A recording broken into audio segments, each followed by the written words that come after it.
Hello दोस्तों, कैसे हैं आप लोग।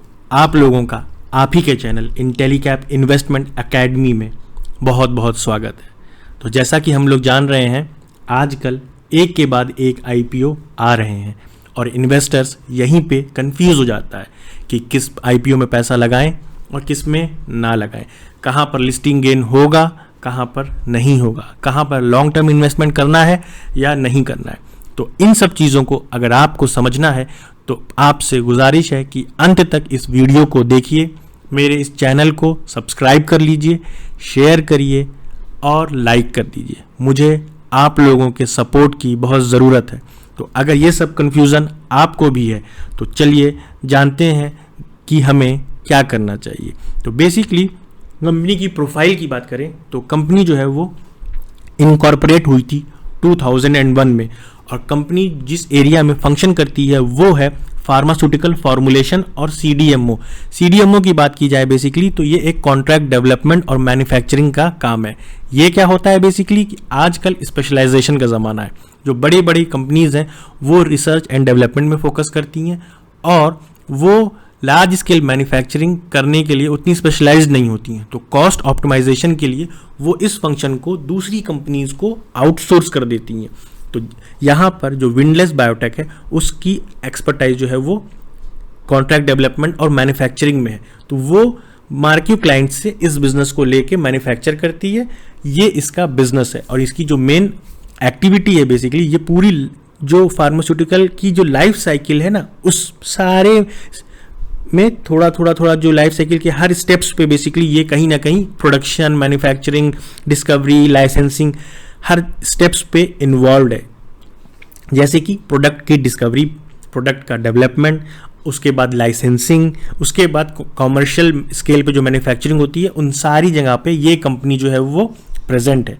और कंपनी का जो नेक्स्ट एरिया ऑफ इंटरेस्ट है वो है लाइफस्टाइल डिजीज़, क्योंकि हमारी लाइफस्टाइल जो है वो आज से 10 साल पहले जो थी वो आज नहीं है और जिसकी वजह से हम लोग देख रहे हैं कि डायबिटीज़, हाइपरटेंशन, ये सारे लाइफस्टाइल डिजीजेस हो रहे हैं। तो कंपनी इस सेगमेंट में भी आगे आने की कोशिश कर रही है और कंपनी जो है वो इंडिया की टॉप 5 कॉन्ट्रैक्ट डेवलपर में से एक है।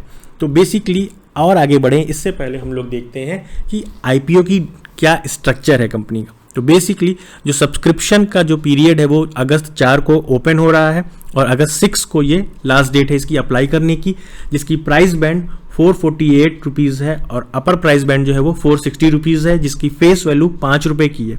जो इशू साइज है फ्रेश इशू 165 करोड़ रुपए का है और ऑफर फॉर सेल जो है वो 236 करोड़ का है, जिसके लिए मिनिमम लॉट अगर आपको अप्लाई करना है तो वो 30 शेयर्स का है और पूरे आईपीओ की जो इशू साइज है उसका 35% रिटेल इन्वेस्टर्स के लिए रिजर्व किया गया है। तो बेसिकली कंपनी इस प्रोसीड से करना क्या चाहती है। तो कंपनी जो है वो अपनी एक्सपेंशन के लिए जो हाई एंड इक्विपमेंट है उसकी परचेज करेगी। उसके बाद जो नेक्स्ट एक और सेगमेंट है वो इंजेक्टेबल डोसेज का है, उसमें भी कंपनी उतरना चाहती है।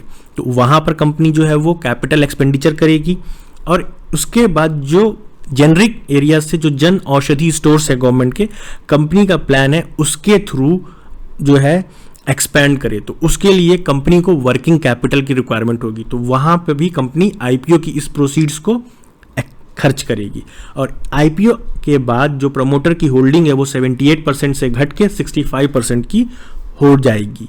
तो ये सारी थी डिटेल्स। अब कंपनी के जो बिजनेस वर्टिकल्स हैं वो बेसिकली 3 हैं। पहला है सीडीएमओ, यानी कि अभी हमने डिस्कस किया कॉन्ट्रैक्ट डेवलपमेंट, और यही कंपनी का सबसे मेन रेवेन्यू जनरेटर है। डोमेस्टिक ट्रेड और ओवर द काउंटर जिसको हम लोग ओटीसी कहते हैं वो और एक्सपोर्ट्स, ये अभी उतने बड़े रेवेन्यू जनरेटर नहीं है। 10 से 15% के बीच में डोमेस्टिक ट्रेड और ओटीसी से आता है और उससे भी कम एक्सपोर्ट से आता है। तो कंपनी जो सारा फोकस है बेसिकली वो सीडीएमओ में ही है और कंपनी इसी को और एक्सपैंड करेगी। इसी के लिए हाई एंड इक्विपमेंट आईपीओ के प्रोसीड से खरीदेगी।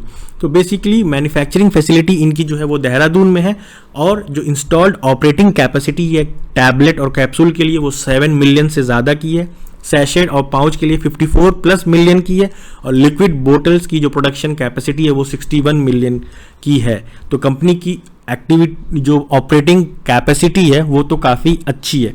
अब फाइनेंशियल्स की अगर हम बात करें तो 31 मार्च 2019 कंपनी के जो टोटल एसेट्स थे वो 298 करोड़ के थे, जो कि बढ़कर मार्च 31 2020 में 338 करोड़ के हो गए। टोटल रेवेन्यू भी 311 करोड़ से 331 करोड़ हो गया है, मगर प्रॉफिट आफ्टर टैक्स जो है वो 63 करोड़ से घट के 16 करोड़ हो गया है। उसकी वजह यह है कि कंपनी लगातार जो है वो एक्सपेंशन मोड में है और इसी वजह से कंपनी जो है वो प्रॉफिट आफ्टर टैक्स कंपनी का घट गया है। अब क्या रिस्क है बेसिकली ये भी समझने की हमें ज़रूरत है।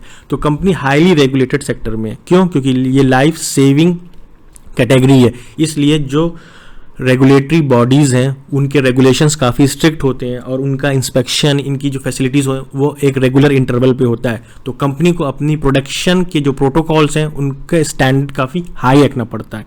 तो कंपनी अगर इसको नहीं मेंटेन कर पाती है तो जो ड्रग एजेंसीज हैं वो इनके लाइसेंस को कैंसिल भी कर देती हैं। दूसरा कि कंपनी जो टॉप 10 कस्टमर्स हैं उस पर कंपनी से जो है वो 57% रेवेन्यू जो है वो डिपेंडेंट है। तो अगर एक दो कस्टमर भी कंपनी के छूट जाते हैं तो कंपनी की बैलेंस शीट इससे हिट होगी। और रिसेंटली कंपनी जो है वो यूएस मार्केट से एग्जिट की है और इसी वजह से कंपनी का प्रॉफिट वहाँ पे भी घटा है, क्योंकि कंपनी जो है यूएस मार्केट जो है वो काफ़ी बड़ी मार्केट है और कंपनी क्योंकि अपनी प्रोडक्शन फैसिलिटीज़ के स्टैंडर्ड्स यूएस एफडीए के हिसाब से नहीं कर पा रही थी तो कंपनी ने for the time being US market को एग्जिट कर दिया। तो इन सब चीज़ों को देखते हुए क्या इसमें कोई इन्वेस्टमेंट रैशनल बनता है?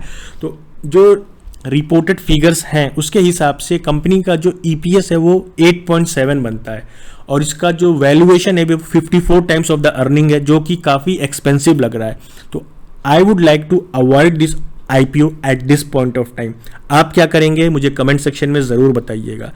और देवयानी इंटरनेशनल के लिए अगर आपको जानना है कि क्या करना है तो हमारे चैनल पे उसका वीडियो ऑलरेडी आ चुका है।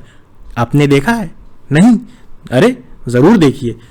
धन्यवाद दोस्तों इस वीडियो को अंत तक देखने का।